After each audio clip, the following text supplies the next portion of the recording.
Esto ya no se siente como antes.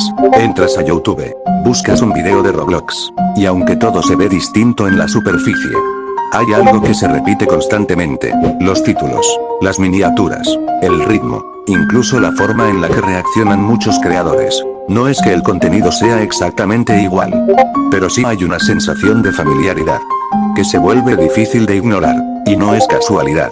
En 2026, el contenido no solo se crea, se optimiza. Cada segundo está medido, cada decisión tiene una intención, desde el momento en que haces clic. Todo está diseñado para responder a una sola pregunta: ¿cuánto tiempo te vas a quedar? Eso cambia la forma en la que se hacen los vídeos. Lo que antes era simplemente alguien jugando, reaccionando o experimentando, ahora pasa por un proceso mucho más calculado, no necesariamente porque los creadores quieran hacerlo así, sino porque el entorno en el que están los empuja en esa dirección, y poco a poco, sin que sea algo evidente, los vídeos dejan de sentirse como experiencias y empiezan a sentirse como productos. Pero no todos. Hay casos donde, incluso dentro de ese mismo sistema, todavía se percibe algo distinto, no porque estén fuera de las reglas, sino porque las manejan de otra forma. Ahí es donde entra Craest, no como alguien completamente separado de lo que está pasando, sino como un ejemplo interesante dentro de ese contexto, porque si observas su contenido reciente, es claro que entiende perfectamente cómo funciona la plataforma. No es ajeno a las tendencias, ni a los formatos que llaman la atención. Usa títulos llamativos, elige ideas que ya tienen cierto interés, y estructura sus vídeos de manera que funcionen. Pero aún así, hay una diferencia, y para entenderla, primero hay que entender el sistema en el que todos están. Es muy común escuchar que el algoritmo arruinó YouTube, que antes todo era más auténtico, más libre, menos condicionado. Pero esa idea, aunque tiene algo de verdad, también simplifica demasiado el problema. El algoritmo no tiene una intención propia, no decide qué tipo de contenido debería existir, no premia lo bueno, ni castiga lo malo en términos creativos. Solo hace una cosa: recomendar lo que la gente ve, y eso significa que el comportamiento de la audiencia es lo que termina moldeando el contenido. Si algo mantiene la atención, se muestra más. Si algo hace que la gente se vaya, se muestra menos. Es un sistema de retroalimentación constante, y cuando los creadores entienden eso, empiezan a adaptarse, dejan de pensar únicamente en lo que quieren hacer, y empiezan a considerar lo que tiene más probabilidades de funcionar. Ajustan el ritmo, cambian la forma de presentar las ideas, modifican títulos, miniaturas, estructuras, no porque quieran perder autenticidad, sino porque necesitan sobrevivir en un entorno donde la visibilidad depende de esos factores. Y ahí es donde aparece la optimización.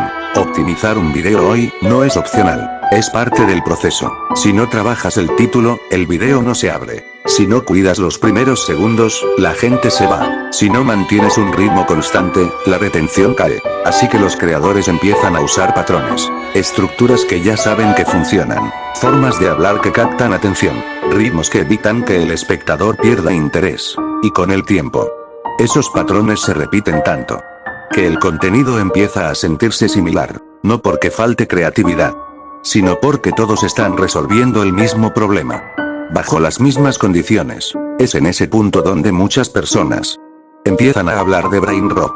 Contenido extremadamente rápido, lleno de estímulos, diseñado para mantener la atención de forma constante, edición intensa, reacciones exageradas, cambios continuos. Y sí, ese tipo de contenido existe. Y sí, funciona. Pero no es la única forma de adaptarse. Aquí es donde entra una diferencia importante. Adaptarse no es el problema. El problema es depender completamente de eso. Cuando todo tu contenido gira alrededor de lo que está funcionando en ese momento, pierdes margen para hacer algo distinto. Te vuelves más predecible, más intercambiable, más ligado a tendencias que eventualmente cambian. Y cuando cambian, el canal también se ve afectado, porque si lo único que sostiene tu contenido es la tendencia, entonces cuando la tendencia desaparece, también desaparece gran parte de tu relevancia. En cambio, hay creadores que, aunque usan el sistema, no dependen completamente de él. Y eso es lo que hace interesante el caso de Craest.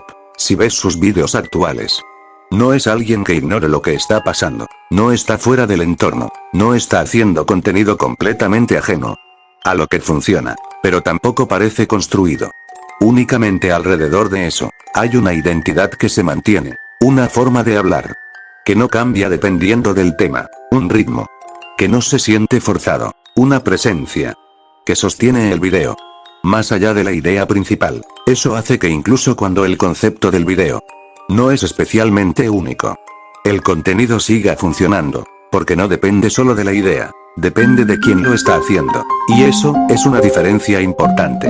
Muchos vídeos hoy funcionan por el concepto. Si quitas la tendencia o el gancho principal, el video pierde fuerza, se vuelve difícil de sostener. En cambio, cuando el contenido también depende del creador, el equilibrio cambia, la idea sigue siendo importante, pero no es lo único. Eso permite que el canal tenga más estabilidad, que no esté completamente atado a lo que está de moda en ese momento. Y eso no significa que sea inmune al sistema, nadie lo es. Con el tiempo, es normal ver cambios, ajustes en la forma de titular, en la estructura, en el ritmo, incluso en el tipo de ideas que se eligen, porque el entorno lo exige. Pero hay una diferencia entre adaptarte al sistema y desaparecer dentro de él. Muchos creadores empiezan con una identidad clara, pero poco a poco la van perdiendo, no de golpe, sino de forma gradual, ajuste tras ajuste, decisión tras decisión, hasta que llega un punto donde el contenido funciona,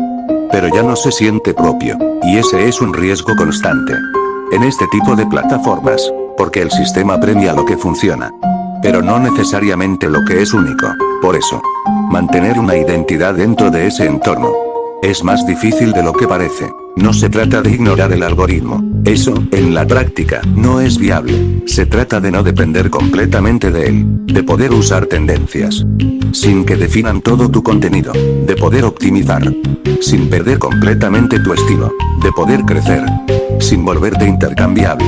Y eso es lo que marca la diferencia en el largo plazo, porque el contenido que solo funciona dentro de una tendencia es frágil, pero el contenido que también se sostiene por la persona detrás tiene más posibilidades de mantenerse. Otro aspecto importante en todo esto es el ritmo. Gran parte del contenido actual está diseñado para mantener un nivel constante de estímulo, cortes rápidos, efectos frecuentes, poca pausa. Eso ayuda a mantener la atención, pero también puede saturar. No todos los vídeos necesitan ese nivel de intensidad para funcionar. Hay espacio para ritmos más naturales, para momentos donde el contenido no está tratando constantemente de retenerte, sino de desarrollarse. Y aunque eso puede parecer menos eficiente en términos de métricas, también puede generar otro tipo de conexión, una que no depende únicamente de mantener la atención segundo a segundo, sino de construir interés de forma más orgánica. Eso no significa que un enfoque sea mejor que otro en todos los casos, pero sí muestra que hay distintas formas de adaptarse, y que no todo se reduce a una sola fórmula. Al final, lo que estamos viendo no es solo un cambio en Roblox o en YouTube, es un cambio en la forma en la que se crea contenido en general, un entorno donde todo está medido, donde todo se analiza, y donde cada decisión puede influir en el rendimiento de un video. Y en ese contexto, la diferencia ya no está en usar el sistema o no usarlo, está en cómo lo usas, en si lo conviertes en una herramienta o en si dejas que se convierta en lo que define completamente tu contenido, porque eso es lo que termina marcando la diferencia entre contenido que simplemente funciona y contenido que, además de funcionar, se siente propio. Y aunque esa diferencia no siempre es evidente al inicio, con el tiempo se vuelve clara, porque lo que se construye únicamente alrededor de tendencias tiende a cambiar constantemente, mientras que lo que también se construye alrededor de una identidad